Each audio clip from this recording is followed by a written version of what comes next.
Lots of things all around us, exciting things that surround us. But how does it work? Do you know? How is it made? Do you know? Things that go up, things that go down, things that go pop, things that go round. With special cameras to show you inside. It's going to be a big surprise. But how does it work? Do you know? How is it made? Do you know? Do you know? Let's find out! Hi, I'm Maddie, and today I'm visiting a city. What do you like about visiting towns and cities? My favourite thing is to look at all the different buildings. You can see old buildings, new buildings, and even buildings that aren't finished yet. But my favourite type of buildings are very tall and reach high into the sky, just like this one. It's called a skyscraper. But how do you build a skyscraper that's really tall and strong enough so that it doesn't blow over in the wind? Do you know how skyscrapers are made? Let's find out. How is it made? Skyscraper. Take a look. Can you see that building over there that's still being built? That is going to be a skyscraper. But to find out how a skyscraper is built to be safe and stable, I think we need to take a closer look. At a skyscraper construction site. You should never go on any sort of construction site or building site, but today I've got special permission to have a look around.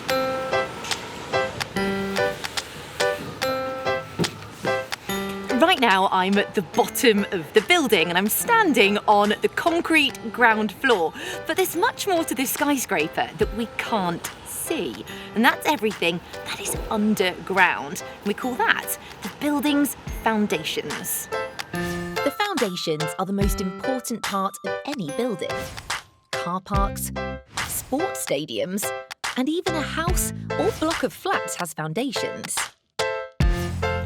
The foundations of this skyscraper are made up of lots of things called piles and a thick layer of concrete. But to explain why the foundations are so important, today I've got a model of a tall building and this bucket of soil. First, deep holes are drilled into the ground, so when the piles go in, they can be held really tightly inside the earth. And the piles act a little bit like the roots of a tree, keeping that building rooted down. And this piece of wood represents the concrete that goes on top of the piles and gives our skyscraper a solid, stable base to sit on. But now our foundations are complete, so that when we put the building on top, everything is much sturdier. This skyscraper has 88 piles, but they're already underneath the building in the ground. But how do they make the levels on top? To find out, I'm taking a ride in this special lift called a hoist. You can see the levels as we go up in the hoist. Level number 12. Time to get off.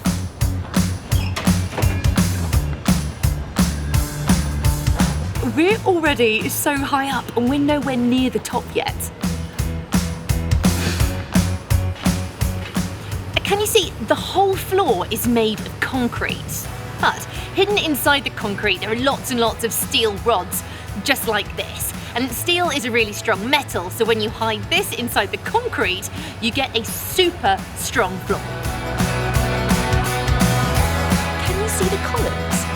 They are made of concrete and steel too, and hold up each level of the building. This level has already been built, but it's helping the level above.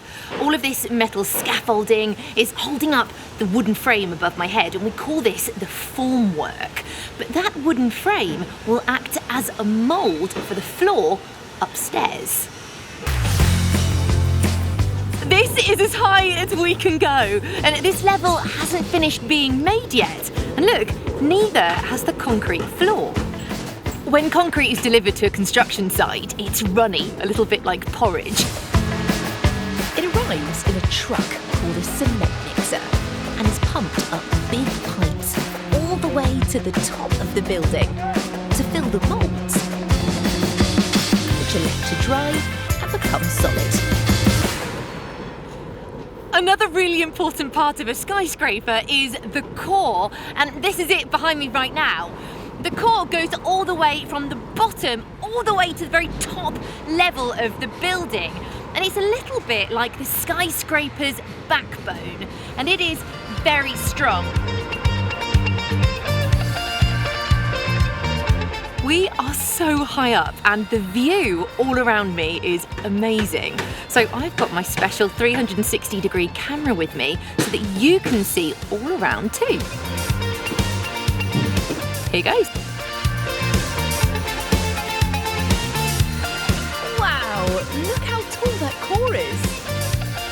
Can you see all the steel rods coming out the top of the columns? They look like candles on top of a birthday cake. What an incredible structure.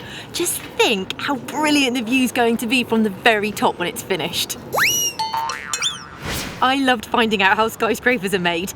What was your favourite bit? Can you remember the name of the bits of concrete and steel that hold up the next floor? That's right, they're called columns. Did you hear the sound the lift made when it took us up to the 12th floor?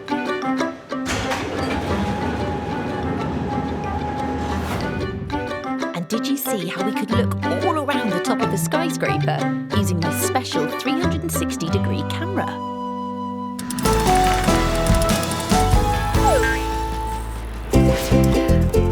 I love how skyscrapers reach high up into the sky. What else is high in the sky? Let's take a look. Can you see those white fluffy things? Do you know what they're called? That's right, they're clouds. What else can we see? Oh, there's a bird. But do you know how a bird flies? How does it work? Let's find out. How does it work? Birds. To find out how birds fly, I've come to a bird centre.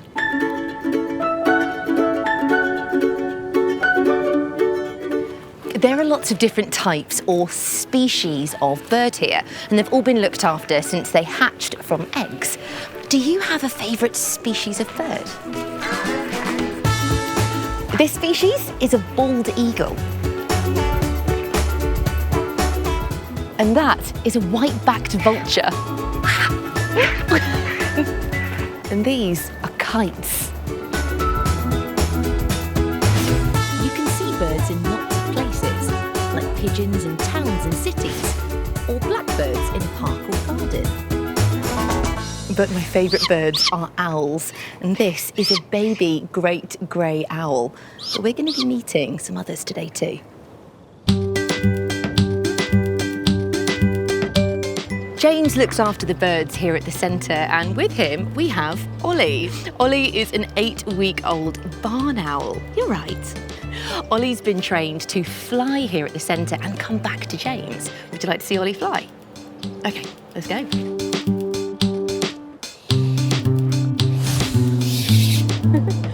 Look at Ollie go! Isn't it graceful? But how does he fly? Our human bodies allow us to walk, run, swim. We've got hands so that we can hold things. Well, a bird's body allows it to fly. Birds are really light, and that's partly because the bones are full of gas, a little bit like sponge, and that makes their bones really lightweight. And a bird's body is streamlined. That means it's shaped in a way that helps it to move through the air, a little bit like a plane. Can you see the thinnest parts are at the front and the back? If we look at this model of a bird, can you see? It's also thinner at the front and the back by its beak and its tail. So this streamlined shape helps them to move through the air. But the most important part of a bird's body that helps it to fly are its wings. Shall we flap our arms like they're wings? Go on, flap. Can you do it?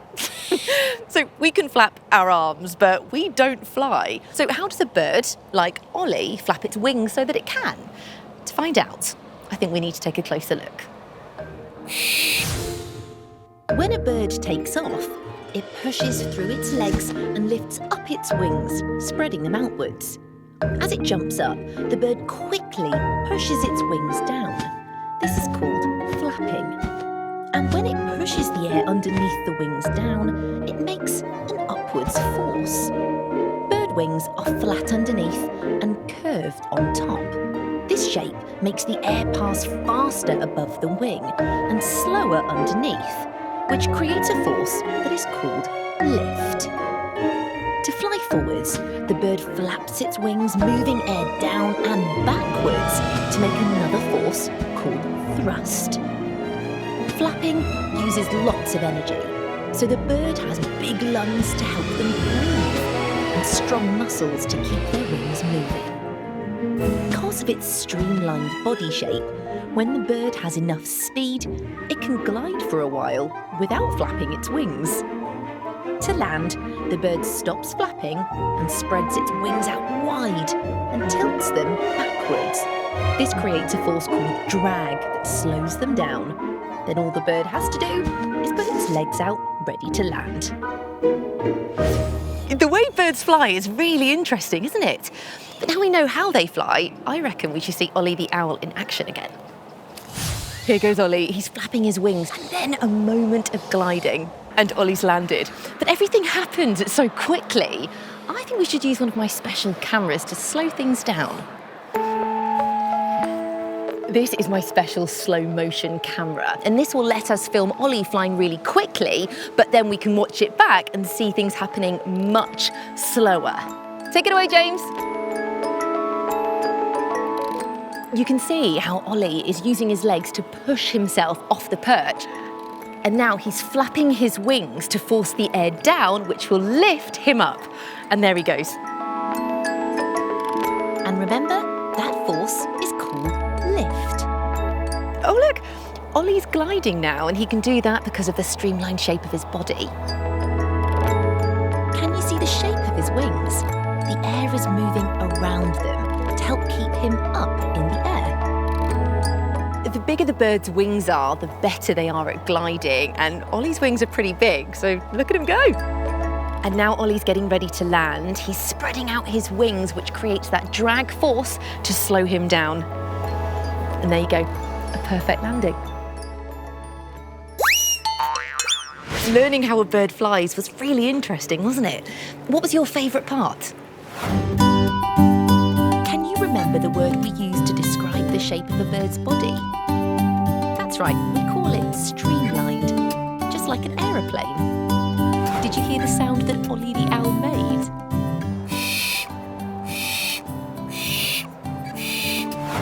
And on my special camera, did you see how Ollie flapped his wings to create lift and take off?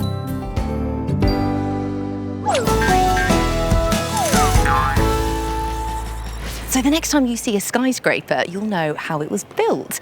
And when you see a bird like Ollie high in the sky, you'll know how it flies. I know. We'll see you next time. There are lots of things